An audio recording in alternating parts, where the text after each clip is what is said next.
Welcome to episode 4. This is Yui, your host, and in this episode, I will be talking about HECS.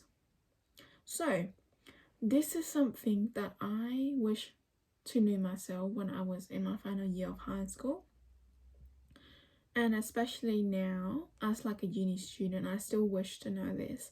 So, I really hope this helps for many students in Australia. Okay, so let's get to it. So, let's discover what is HECS and how does it work. So HECS stands for Higher Education Contribution Scheme, and it is a type of loan that uni student can take out to defer their uni payments with the government funding, and they have to make contribution later when they have a salary that reach the threshold repayments. And for 2023 to 2024, the threshold repayment is $51,550. And to be eligible for HECS, you need to go to a CSP provider. So basically, what is a CSP? So CSP stands for Commonwealth Supported Place, where the government pay parts of your fees for your university or higher education as a subsidized, not a loan. So basically, you do not have to do anything. You do not have to pay the government back this amount of money. And CSPs are available for most undergrad students, undergrad studies courses, and some for postgraduates. So who can be eligible for HECS? Who can be eligible for HECS? So Australian citizen must be study in Australia. New Zealand Special Category Visa, which is known as SCV, holder or eligible former New Zealand SCV holder who meet the long-term residency requirement and who study the entire units while living in Australia. A permanent humanitarian visa holder or a eligible former permanent humanitarian visa holder who will be resident in Australia for the duration of their studies. A Pacific Engagement Visa, which is known as PEV, holder who will be resident in Australia for the duration of their studies. And before you can be eligible, you need to submit a request for Commonwealth Supports and HECS Help form to your provider. So basically your provider mean like the uni that you're going to, or like the higher education institution that you will be going to by the census date. So the census date mean basically it's like a due date. You have to submit it by this date to be considered. If you're late, you might not even get it placed or get the help you need. And you have to be enrolled in each subjects or units at your provider by the census date. So this is similar to the first thing that I had before. So before you can be even eligible for anything, you have to be enrolled. You have to submit a form by the due dates. And you also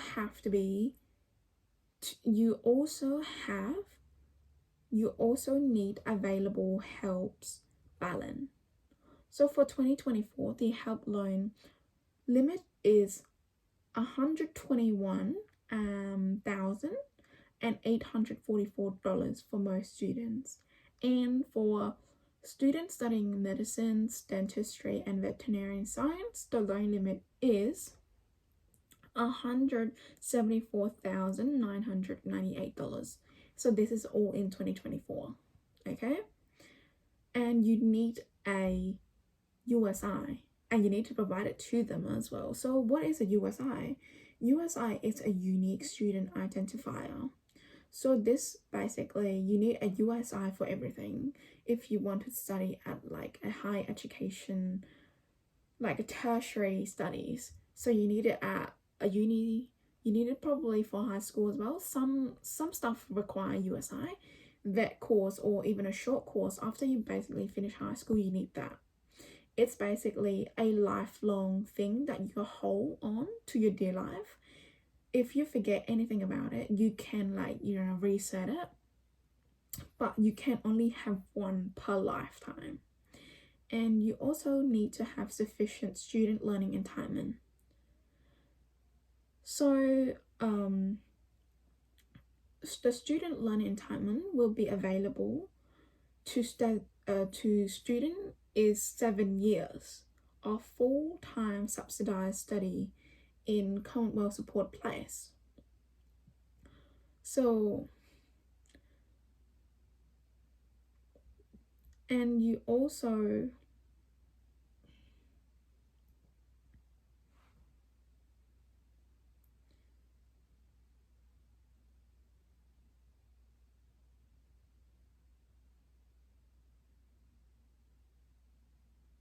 so the full-time study is known as the EFTSL, so equivalent full-time study load.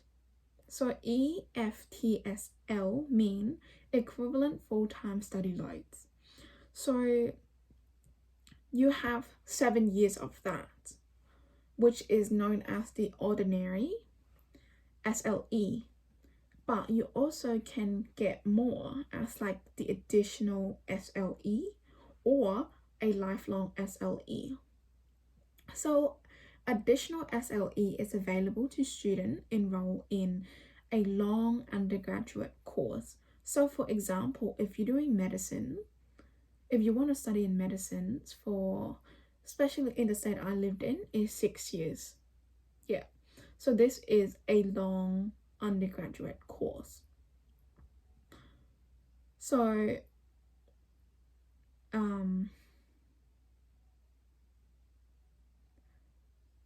the medicine course is a long undergraduate course.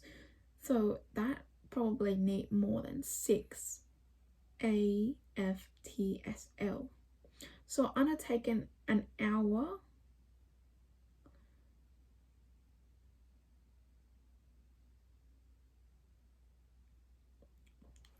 or it's also available to students that are undertaking an honor course that is 1 EF, so that is 1 equivalent full-time study load or less than 1 equivalent full-time study loads.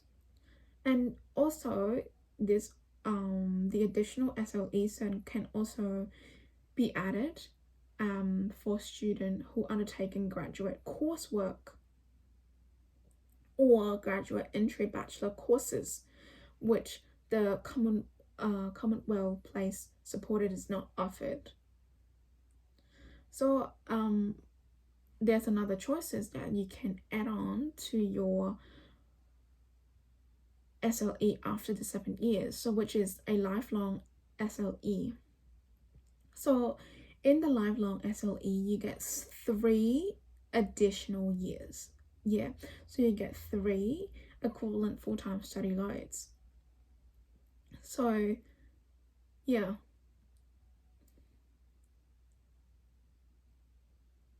so SLE allocation is available if completed a course that has been restructured, or it will take longer, like completing a course that will take longer as it has been restructured.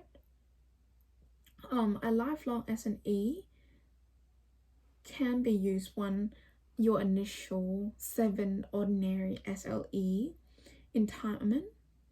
So basically you can use your lifelong SLE once your initial ordinary equivalent full-time study loads finishes. And then you also have to be assessed as a genuine student and as an academically suitable for your new unit. So basically they just want to know, can you do it? Can you complete your degree if you're enrolled in that course that you do? Yeah.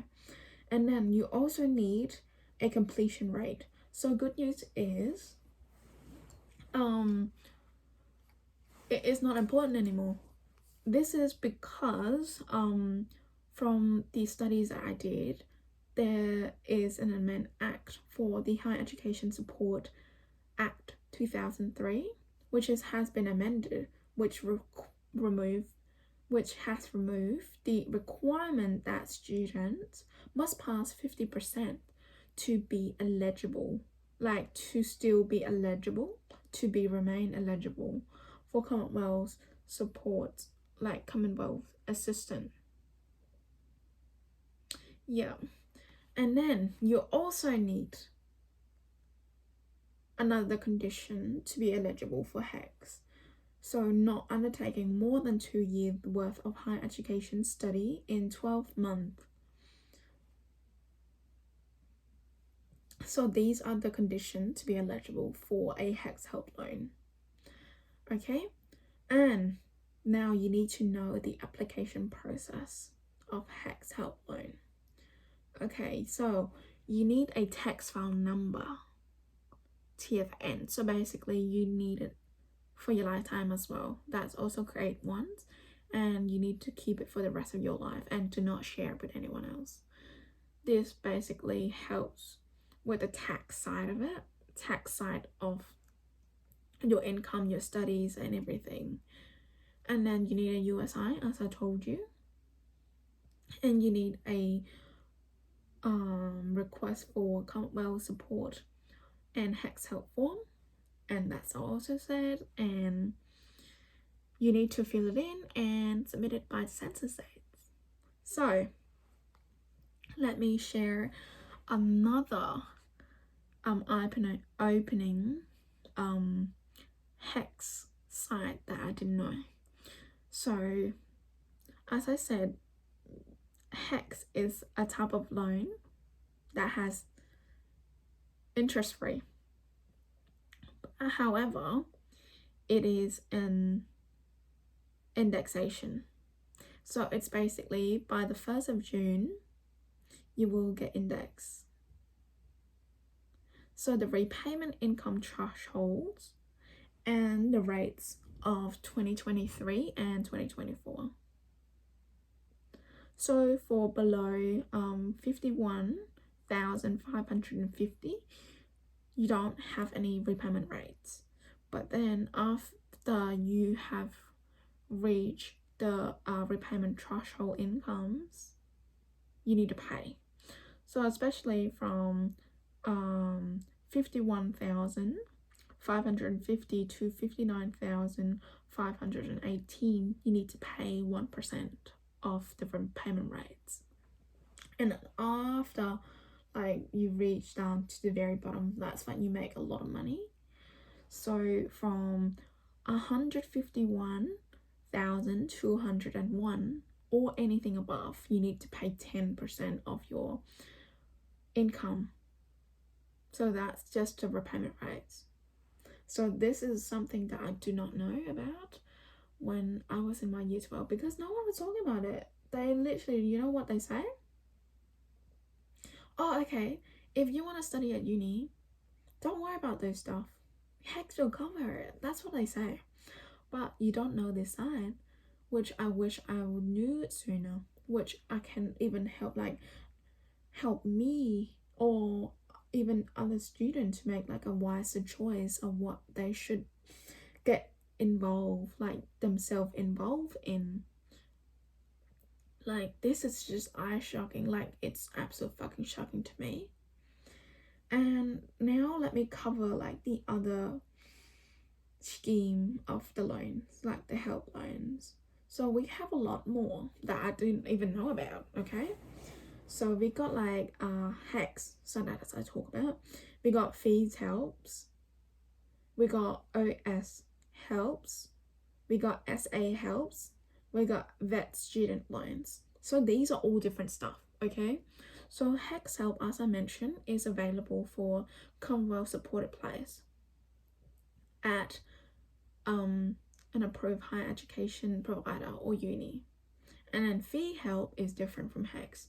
So fee help is not So fee help is basically doesn't have CSP, Commonwealth supported place.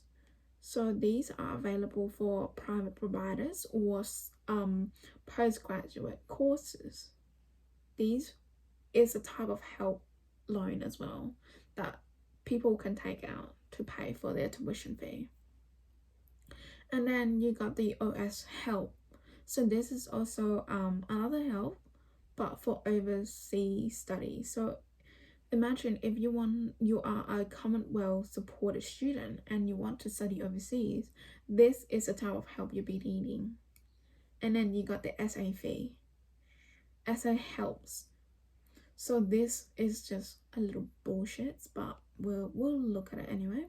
It's eligible. It's provided for eligible student with a loan to pay for all parts of their student services and amenities fees. So you basically pay uni for your student services and amenity fees.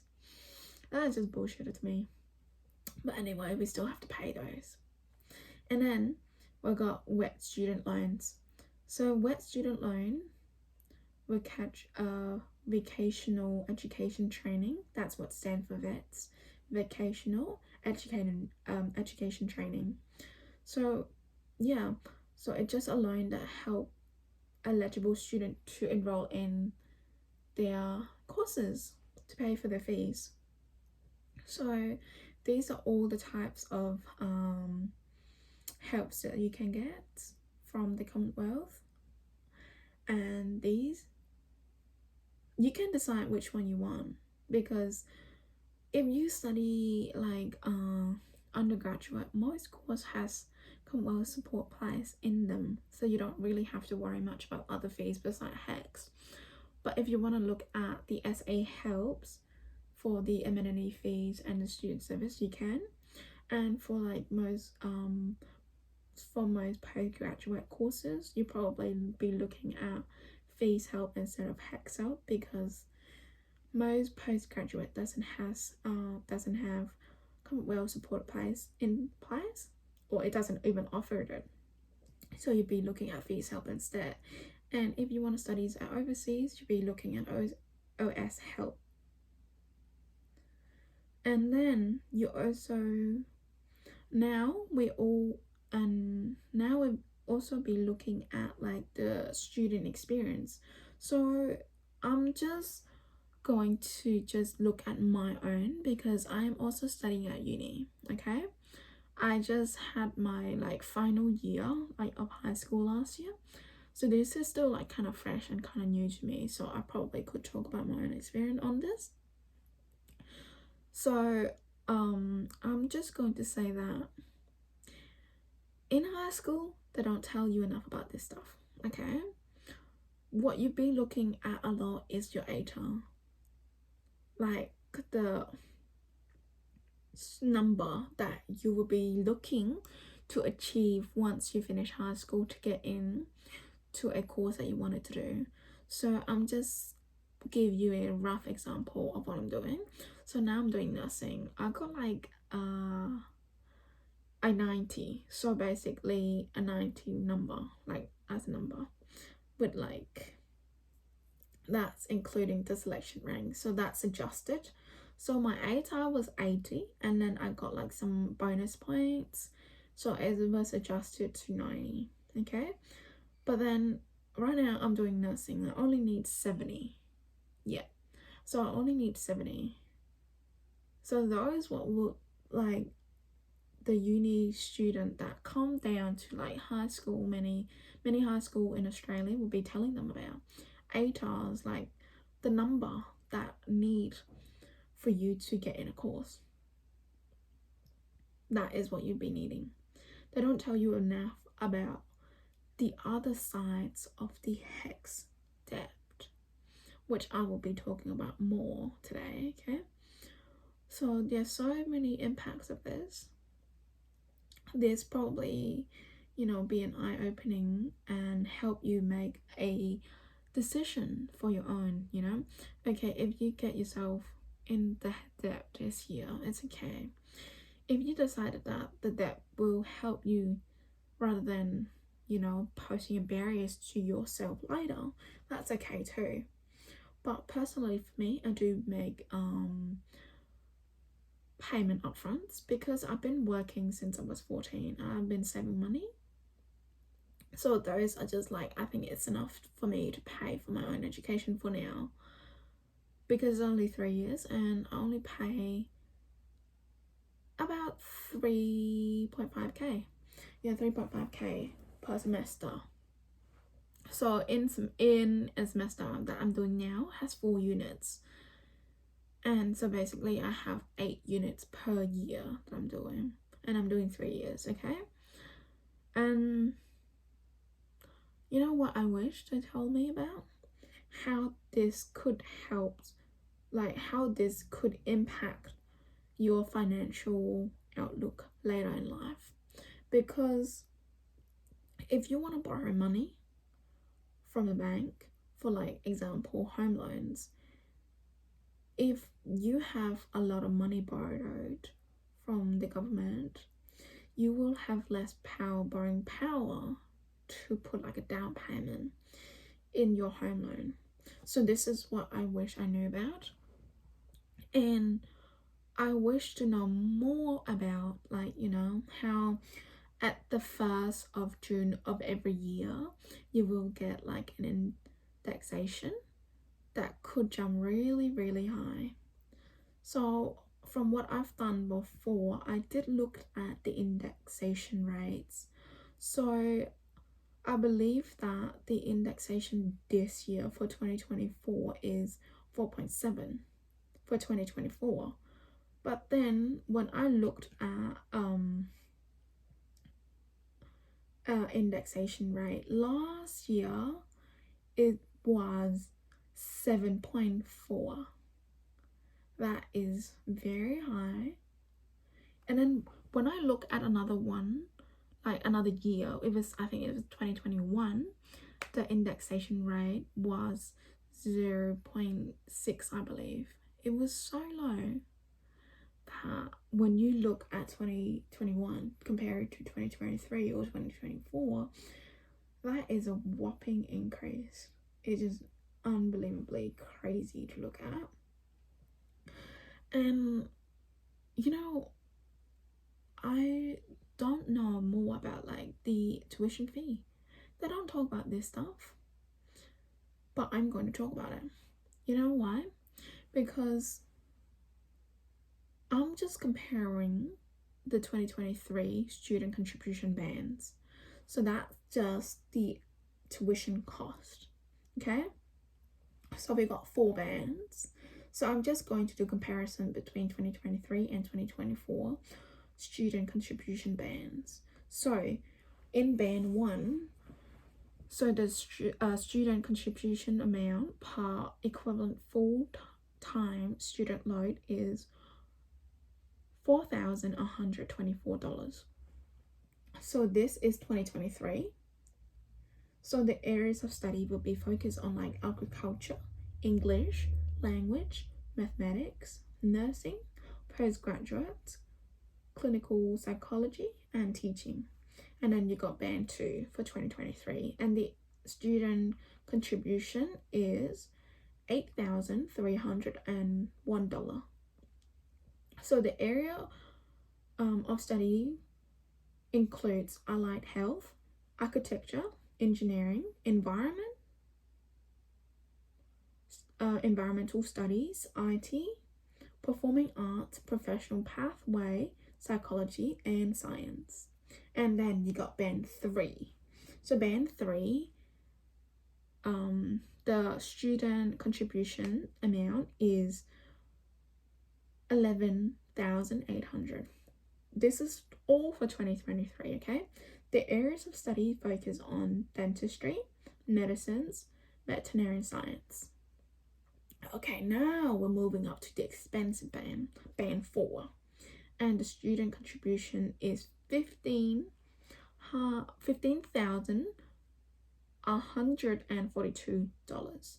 So this accountable in areas of study such as accounting, administration, behavioral science, not even including professional pathway psychology, economics, humanities, law, media, and social studies.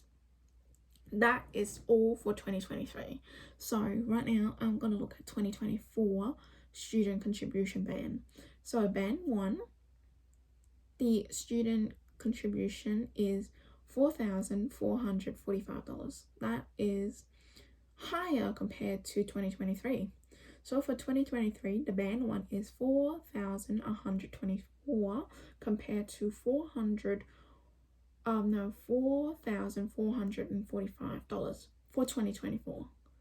That is a difference in the money, and that is also different in your HECS steps amount as well. But this is not really the eye-opening part, okay? So let me show you the band 4, the expensive band, okay? So band 4 in 2023, it was a whopping $15,142, okay, in 2023. And for band 4 in 2024, it's a whopping $16,323. That's about a K, something different. That going to make a lot of difference to your HECS debt. I'm just saying. But like, I am so shocked. How is this so expensive? Like, why is band 4 so expensive? Accounting, why is it so expensive? Administration, why? I probably understand law and like economics, business and all that. I think I understand why it's expensive. But accounting, are you serious? Because there's so many people been doing like accounting course, and not even enough people have proper jobs. That's what I'm just saying. Why is it so expensive when you finish a degree, you get a piece of paper and you're in debt? I'm just saying, like 8K in debt, 80K in debt. I'm like, what the hell? You don't even have the ability to pay it afterwards. Because I'm just gonna look at like some unemployment rates, because I think it's going to like help relate it back to the rising cost of education. This is nuts. Okay, so for the unemployment rate, May 2023, it's 3.6%. Okay, that when the education, even the cost of education is lower. But for 2024, April 2024, the unemployment rate is 4%. Okay, so if you study, you get a piece of paper, you're in debt about like, okay, say for law, you're in debt like about 80K. How are you gonna pay for it if the unemployment rate increase? How are you gonna pay? Shouldn't it be free instead? Because the unemployment rate is quite high. Probably not high, but I'm just comparing between the years. It's still higher than last year, and the cost of education even rises up. How is that making sense? Like, I think now, if you wanted to talk about like the choosing career wise, so would you choose a career that you love, or would you choose a career that pay your bills? Because I'm assuming someone who like to do law, or pursues a business or economics, probably like their job. Okay, I'm just saying in my own opinion. Okay, that's probably they like their job. They do want to make a difference in people's life, want to be entrepreneurships, or want to be a lawyer. Those help change many people's lives. But then it's not always an easy path to get where they get to, because lawyers take many years to become good, to become like an experienced one that get high pay, a good pay. It's gonna take them a very long time. So before you can get to that, you need a lot of years that you would be working at a lower paying jobs, okay, a shitty jobs that you need to survive, pay all your expenses and your tuition fees, your living, all that, okay? And I think if you study, you get a piece of paper and you're 80k in debt, that is a crazy amount to be in debt in. And I would like to choose a job that helped me pay bills more than a job that I like, because that does not sound good, and that affects your borrowing capability. So I'm just gonna say this, how can HECS impacts on the borrowers? So HECS can be considered as a regular debt, like personal car payments or personal loans, credit card payments, all that regular loans. So before you can borrow money, the lender, or probably the bank, will do a calculation of debt to ratio, which known as DTI, a ratio to understand the full exposure of your debt conditions, like your debt. Yeah. So the calculation is done by the total debt and any liabilities. So just think of debt, yeah, divided by the gross income. So gross income is the income you earn before any tax get taken. Yeah. So if you have a high DTI ratio, you have less borrowing power, less money that you can put for your down payment for a home loan. This means you either can't get a lot of houses that are available on the market, because right now house prices are on the rise, and if you can get a house that you can't, you're not satisfied with it, you would consider it just a place to live, not a home you come to, your safe place. Probably not, because you probably get a shitty house when you have less borrowing capacity, yeah. So that's another thing to consider. And it's hard when you have debt. And we also look at repayment strategies, okay? So there's a few strategies that you could probably get some understanding to repay your debt, your HECS debts, okay? So we got the compulsory repayments. So that is when your income threshold is above 51,550 dollars. So that's from 2023 to 2024.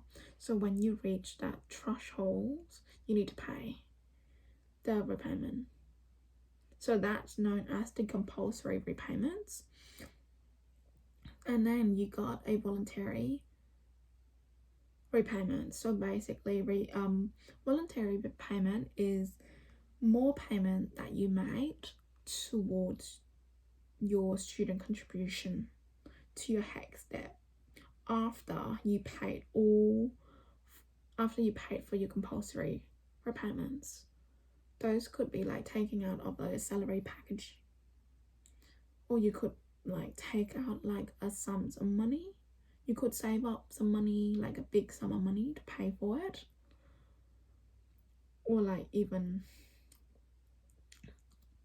I'm not suggesting anything, but probably paying loans, any debts, any loans, paying them off is pretty good choice. Don't let it accumulate, because this is not even interest, but however it is indexation and it has increased. for the past years, okay? Even though it fell down a little bit overall, but there's still an increase every year. So make any repayment before the 1st of June, before you lodge the tax, okay? And then you could potentially defer your repayment.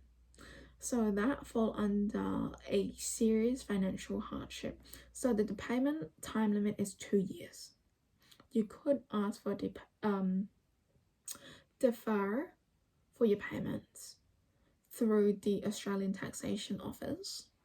So you need to make any payment to the Australian Taxation Office. That is where your student loan and like everything will be like calculated there.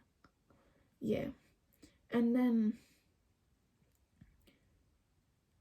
help debts or HECS debts cannot be cancelled. Once you're in it, you're in it. You cannot be cancelled unless you fall under a serious circumstance and you must repay all that debt. Unless you pay you falls under the serious circumstance. Like you need a documentation that said that proof to you that like that proof to the ATO that I don't know, maybe like there's a specific situation that happened in your life that make it impossible for you to complete the degree. Yeah. And then another shocking is when you want to go overseas and you have HECS debt, you still have to repay it like the time you're still in Australia, because it's not going to be cancelled. But you know when it's going to be cancelled? When you're dead. So when you're dead, the debt is cancelled. That's probably a good news, but I'm not saying, oh, you should go die. No. But that's another good news that, you know, it won't be a pressure for any of your families, your relative, because like where I come from, or like probably like loan shark or anything like that, if you die, someone will come to your family, your relative, and probably abuse the shit out of them to get their money back.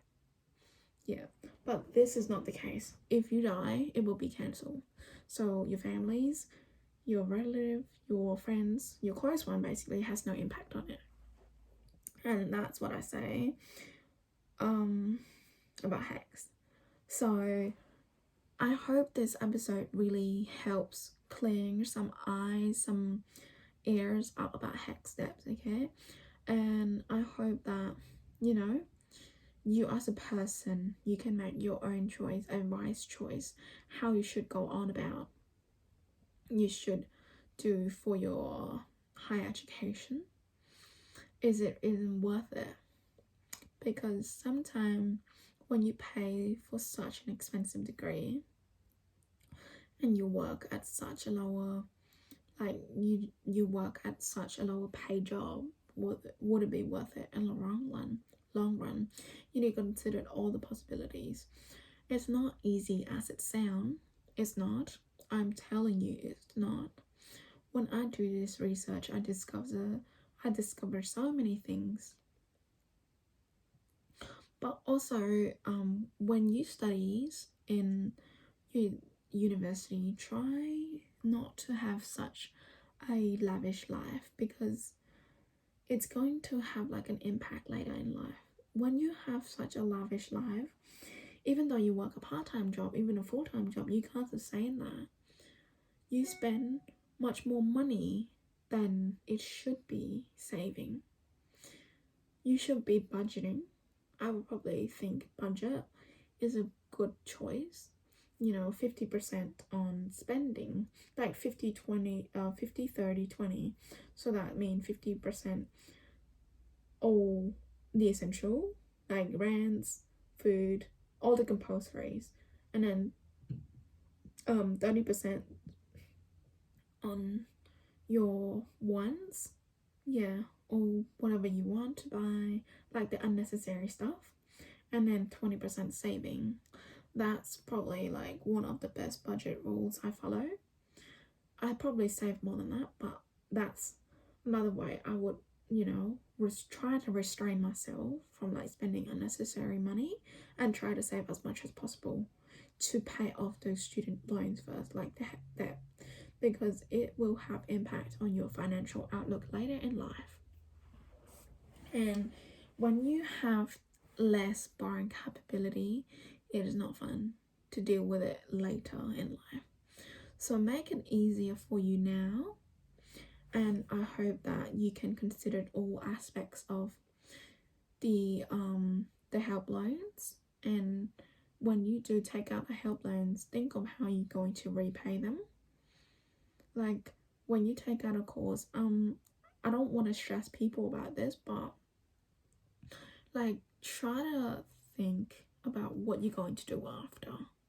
Don't just get into a course because your friend get into a course. You don't need a course. You don't need a piece of paper to have a good living. You don't need it. I don't think you do. But if you want to pursue a higher education, you can. You just need to think of what's going to be the consequences and what's going to happen after. And I hope you do make a wise choice for yourself, because this can be serious later in life and it can affect how you see your financial, and it can also impact on like your, I don't know, your settling down time. Especially when you have a kids, you have repayments to pay, you have a kids, and you could be like single parents. Those are tough decisions to make. So think about it before you do get into a course. And if you decided to opt out, or if you decide to, okay, I don't like this course, I want to get out, do it before the census date. That's when you will get into HECS debt if you don't pay the fees upfront. And another serious question: should the Australian government make higher education be free? Because like in like country like Germany, they make their higher education system to be free, and I think there's like a surge of enrollment from what I read, and I think it could be potentially be a better opportunity for many. Like it's probably good opportunity to promote more students to get into higher education, because it's free. People don't have to worry about this stuff, and I'm sure it's probably be a wiser choice if you want to promote a high education, don't you think? Well, let me know in the comment, and please give me a follow or even subscribe.